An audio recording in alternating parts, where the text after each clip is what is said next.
In this assignment, you were asked to do a partial DuPont analysis, compute a few of the ratios that are part of the DuPont analysis for two fictitious companies, consumer electronics and large retailer. Although I can tell you now that these figures were taken from actual balance sheet and income statement of two real companies, and we'll see what those companies are by the time we get to the end of this exercise. But the questions that we had were compute three different ratios: the return on equity, the asset turnover, and the operating margin, and then see what you can say about the operations performance of these two companies based on these financial ratios. So let's go through the computations first for the three ratios, and then see what we can say about these two companies in two different industries, right? So first we have the return on equity based on the ratio of earnings to equity, and what you can see is that the consumer electronics company had a return on equity of around 34%, and the large retailer had it about 21%. So if you observe, the equity was almost equal. However, the earnings for the consumer electronics were a bit higher, and that was resulting in the difference in the return on equity. So there's about a 13% difference in the return on equity between the two companies based on the earnings being higher for the consumer electronics company. Next, we had the asset turnover. So how quickly do they turn over? How quickly do they use the assets in order to generate sales? And we had sales for the consumer electronics and the large retailer. And just from that row, you can see that the large retailer had a much larger amount of sales.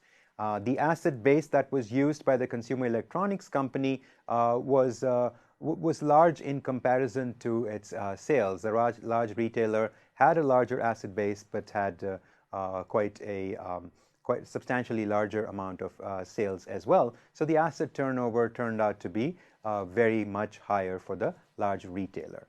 Not a surprise when you think about the way a retailer would work. They would have large stores through which they're selling, so the asset base would not need to be very expensive, and they would be able to generate sales out of it. On the other hand, if you think about the operating margin, a large retailer, the function that they serve is they're purchasing products from suppliers and keeping it ready on their shelves for customers. They're probably paying their suppliers based on credit, while they are getting paid in cash or customers using credit cards.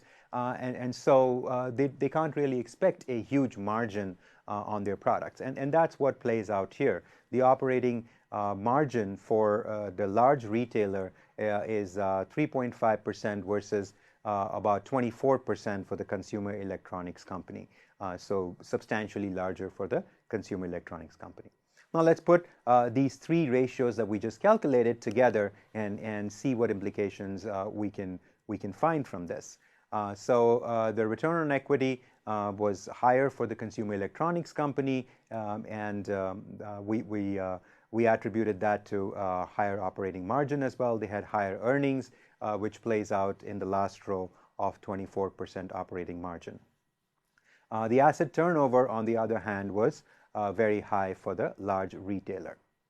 So what are the implications, and what does this tell us about these two industries? First of all, we can't really say if these are good numbers until we have a comparison with other companies in that same industry, or we have a year-to-year comparison. So that's one thing that we cannot really say too much about. But what we can do is get some inferences about comparing these ratios across these two companies. So why would a consumer electronics company have a higher return on equity and operating margin, while a large retailer would have a high asset turnover? So here are the things that you can think of as being the underlying reasons. So for a consumer electronics company, and this now I can reveal, is Apple, right? This is, I took these figures from the balance sheet and income statement of Apple, and for the retailer I had used Walmart. So these were the two companies from which I used the figures from. For the consumer electronics company, now that you can think about Apple, it has a larger asset base because it needs factories, assembly lines for production of its products, and it may be selling, giving credit to its customers. There are retail outlets that may be buying from it that it's giving credit to. So it has a larger asset base in that sense, in terms of fixed assets as well as current assets, in terms of what it's investing in terms of fixed assets, as well as the receivables in terms of credit it's giving to its customers. Consumer electronics company would be basing their